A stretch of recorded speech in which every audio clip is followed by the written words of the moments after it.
Napoleon and Ferdinand and Isabella. Jason Morgan, August of 2021. Everyone has heard of Napoleon. His is one of a handful of names from history recognizable just about anywhere around the world. History, as dispensed by liberals in the schools they have overrun in the West, is almost entirely caricature anyway. So it's not surprising that all most of us who went through public school know about Napoleon is the cartoon version of his dramatic life. Horse rearing up, hand shoved into flap of shirt, tricorn hat set determinedly on finely shaped Gallic head, foppish forelock just peeking out if the painter has captured his man right. But even in an age, yet to be, but maybe someday, when history is not the handmaiden to political ambition, Napoleon would still be larger than life. Even under conditions of perfect historical resolution, all details visible and all proportions correct, Napoleon would break through the frame. Tolstoy wrote an 18-wheeler parking block of a book about the man. And still one gets to the end and feels one has not even gotten started yet. Why this is interesting to think about. Why does Napoleon swamp historiography and novel writing? Not much of a mystery, though, if you really think about it. The only recognizable feature of Napoleon is his planet-sized ego.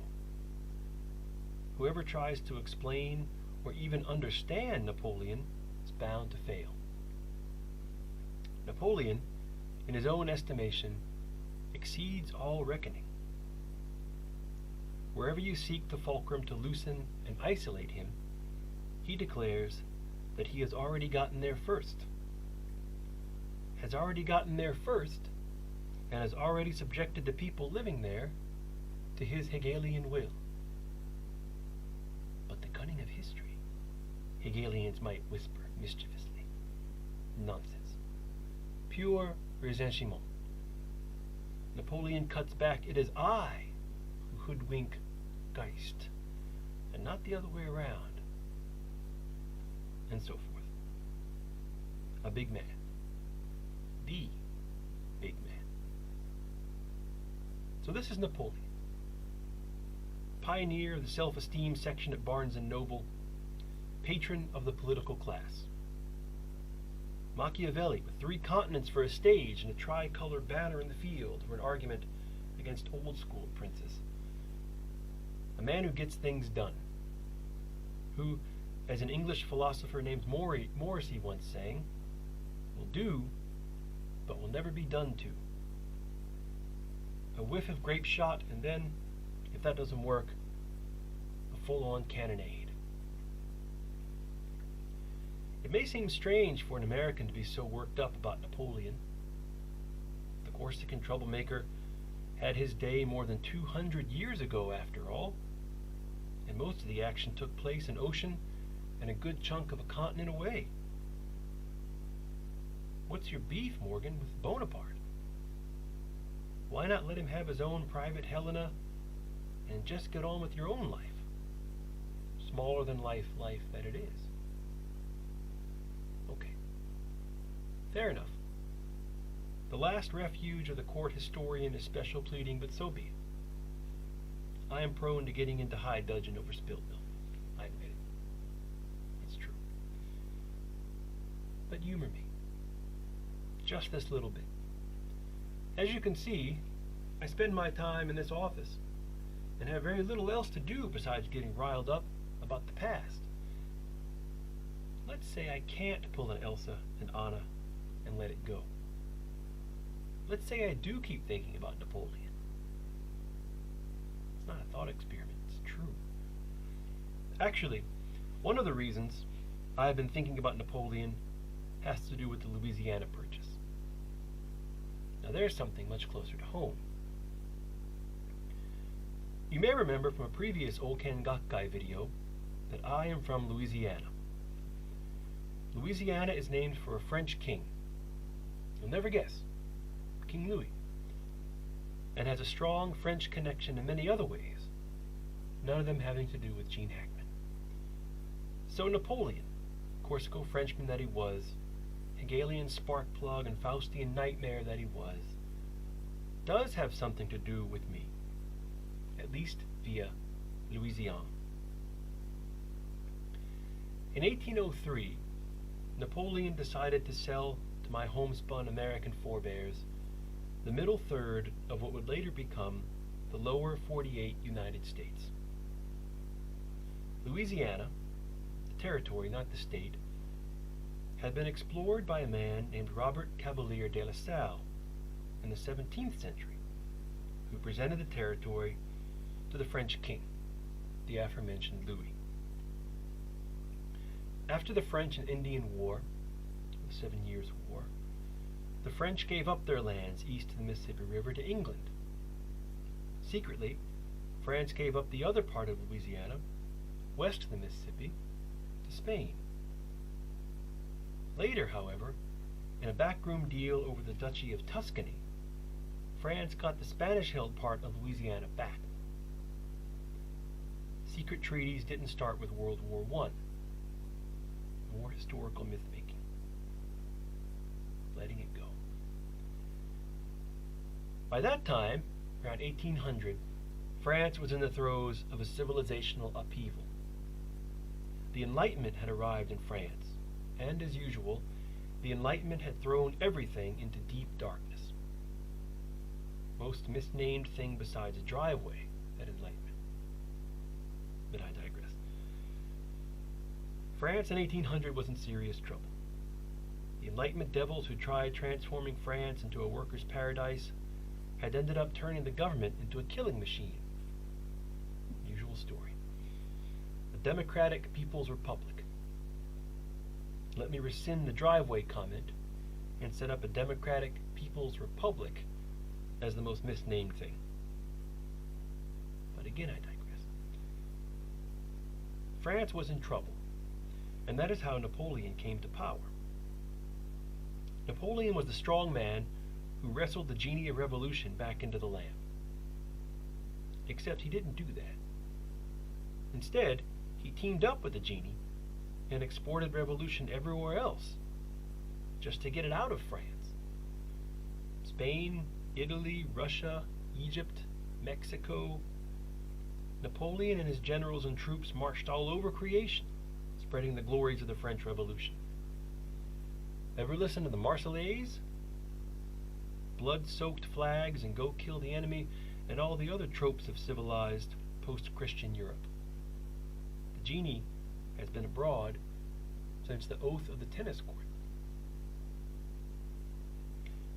France had trouble in the New World, too. There had been a slave uprising in Saint-Domingue, to Haiti. Turns out black people didn't like being enslaved. Funny that no one in the Enlightenment ever asked about that.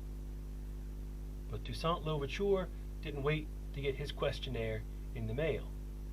He led a revolt against the enlightened slave drivers on Saint-Domingue, and it was a serious problem for France. And all this clamoring for freedom was cramping Napoleon's revolutionary style. Nothing spoils a revolution like people revolting against it. So Napoleon decided to cut his losses. He worked out a deal with the Americans, and in 1803, for about 80 million francs or $15 million, the United States got a touch under 833,000 square miles of land. Works out to under 3 cents an acre. Not a bad deal. It also removed the troubling specter for the fledgling American Republic of an invasion by Napoleon via New Orleans, which would have been a hard frontier for a young nation huddling on the eastern seaboard to defend. As it turns out, the Americans fought the British instead of the French in New Orleans in the War of 1812. But the Americans had by then gotten good at whooping up on the British. But that little skirmish was over in no time. Much better the English than the French. In that sense, the Louisiana Purchase was a very good deal. What I want to focus on here is this, from, yes, a website called Napoleon.org. Napoleon.org states, the region of the Louisiana Purchase encompassed the modern states of Montana, North and South Dakota, Nebraska, Iowa, Kansas, Oklahoma, Missouri, Arkansas, Louisiana itself, and parts of Minnesota, Wyoming, and Colorado. End quote. With the stroke of a pen, the territory of the United States almost doubled in one day for 15 million bucks. It's not a bad shopping trip. Wait a minute though. Some Corsican and his deputies, and some Americans and their deputies, sign a piece of paper in Paris, and just like that, half the Mississippi Basin changes hands. Remember that the voyage of discovery, the Lewis and Clark expedition, took place after the Louisiana Purchase deal had been inked. Today, politicians criticize one another for passing a bill before reading it, or, to improve the level of cynical humor, for passing a bill to find out what's in it. No taxation without representation, but no representation without reading the bill. Letting this go too. But speaking of having to pass the bill to find out what's in it, the Louisiana Purchase was that times 15 million, or times 830,000. We had to buy a third of the continent to find out what was in it, Mr. President. Well done, gentlemen. I have a tingling feeling that we have just set a precedent for Washington to follow. Now, let's get some canoes, some horses, and go see what we bought. To get back to the main issue, weren't there already people living in what the French and the Americans and the British and the Spanish were calling Louisiana? It's not like it was a slice of the surface of the moon. The Louisiana Purchase was not just a land deal, it was a land and people deal. The Americans, to put it bluntly, bought dominion, in their minds, over the people living on the land. Sight unseen. Why was Napoleon able to do this? Why didn't the Americans think more carefully about this concern? The answer, I think, is that they were too busy being enlightened to pay much attention to human beings. None of those people had ever read Kant or Hegel anyway, so who cared? But let's think back a little farther into the past. Let's think about Ferdinand and Isabella. You all remember them. They're famous historical figures too, but not nearly as leap-off-the-pagey as Napoleon. We know the names, but the personalities attached are nothing like the overpowering force of Napoleon. Most of us probably remember that Ferdinand and Isabella were the beneficiaries of Christopher Columbus's explorations in the Caribbean and what is today Latin America. When the Spaniards claimed land in the New World, they followed the European custom and claimed it for their king and their queen. Ferdinand and Isabella entered the historical lexicon in that way. After Columbus's voyages, the floodgates were opened and Spaniards started pouring into the Caribbean and North, Central, and South America. They started giant plantations and also continued to search for silver and gold, which had been one of the main motivations for exploration in the first place. The native peoples of the Americas were dying in droves from disease, civilizational collapse, and overwork on the plantations and in the mines and elsewhere. When Isabella heard about this, she became angry. The Spanish slave drivers were harming her subjects, she said. In 1501, not even 10 years after Columbus's first voyage, she declared the native peoples her subjects and made them equals to their Spanish tormentors. Half a century later, the Dominican friar Bartolomé de las Casas argued in the Valladolid debate in Spain that the native peoples were not only political equals under the same sovereign, but equal in humanity under the same God.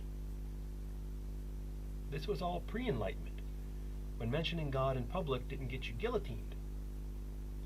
The repressive tolerance of the Twitter mob was still 4.5 centuries in the glorious future, so people could actually debate big ideas. The conditions for the natives remained horrific after Isabella's decree and de las Casas' debate. But the distinction remains, I think, very important. The natives were subjects, at least as Isabella saw it. They were also creatures of God, at least on de las Casas' understanding. There was a real human dialectic, a commerce between and among human beings.